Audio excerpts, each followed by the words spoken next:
এদিকে শয়তানের সাথে বেইমানি করল ব্যবসায়ীরা। আজ চাঁদরাতে শয়তান ছাড়া পাওয়ার পর শয়তান এসে ব্যবসায়ীদের কাছে তার শয়তানি রাজত্ব ফিরে পেতে অনুরোধ করেন, কিন্তু ব্যবসায়ীরা শয়তানকে দায়িত্ব ফিরিয়ে দিতে অস্বীকার করেন।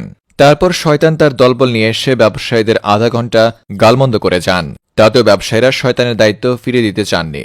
ব্যবসায়ীদের এমন বেইমানি কর্মকাণ্ড দেখে শয়তান তার ভেরিফাইড ফেসবুক পেজে একটা আবেগঘন স্ট্যাটাস দেয়।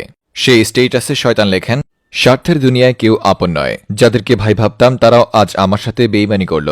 এদিকে শয়তান তার শয়তানি কর্মকাণ্ড ফিরে পেতে জাতীয় শয়তান ব্যবসায়ী ঐক্য পরিষদের উপসচিব ইবলিস আল শয়তানের কাছে ব্যবসায়ীদের বিরুদ্ধে অভিযোগ করেন। এ ব্যাপারে ইবলিস আল শয়তানকে জিজ্ঞাসাবাদ করা হলে ইবলিস আল শয়তান জানান, ব্যবসায়ীরা শয়তানের সাথে বিশ্বাসঘাতকতা করেছে।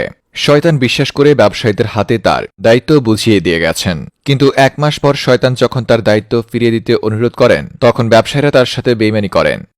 আর তাই তো এই বেইমানদের বিরুদ্ধে জরুরি ব্যবস্থা নেওয়া হবে বলে জানিয়েছেন।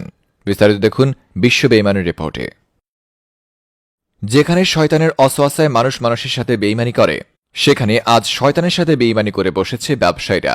প্রতি বছর প্রথম রমজানে শয়তানকে বন্দী করা হয়, আর ঠিক এভাবেও এবারের রমজানেও শয়তানকে বন্দী করা হয়েছে।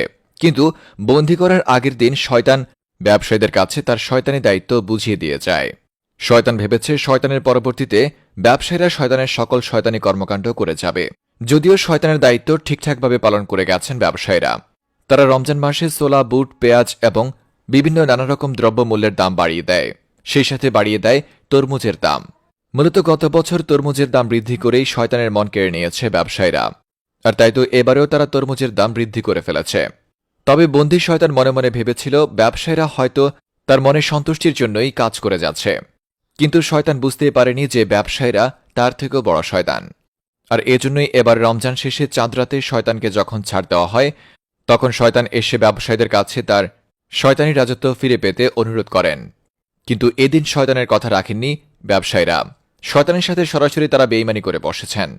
তারা শয়তানকে শয়তানের নিজের রাজ্যে বসতে দিতে মানা করেছে। অতঃপর শয়তান রেগেমেগে তার দলবলকে নিয়ে এসে টানা 1 ঘণ্টা যাবৎ গালমন্দ করে, কিন্তু তবুও টনক নড়েনি ব্যবসায়ীদের। এত কিছু করার পরেও শয়তানের দায়িত্ব ফিরিয়ে দেননি ব্যবসায়ীরা। অতঃপর সব দিক বিবেচনা করে শয়তান অভিযোগ করেন জাতীয় শয়তান ব্যবসায়ী ঐক্য পরিষদের উপসচিব জনাব ইবলিস আল শয়তানের কাছে। এ ব্যাপারে ইবলিস আল শয়তান জানান, ব্যবসায়ীরা শয়তানের সাথে অনেক বড় বেইমানি করে বসেছে, যে বেইমানি মির্জাফর সিরাজউদ্দৌলার সাথে করেনি।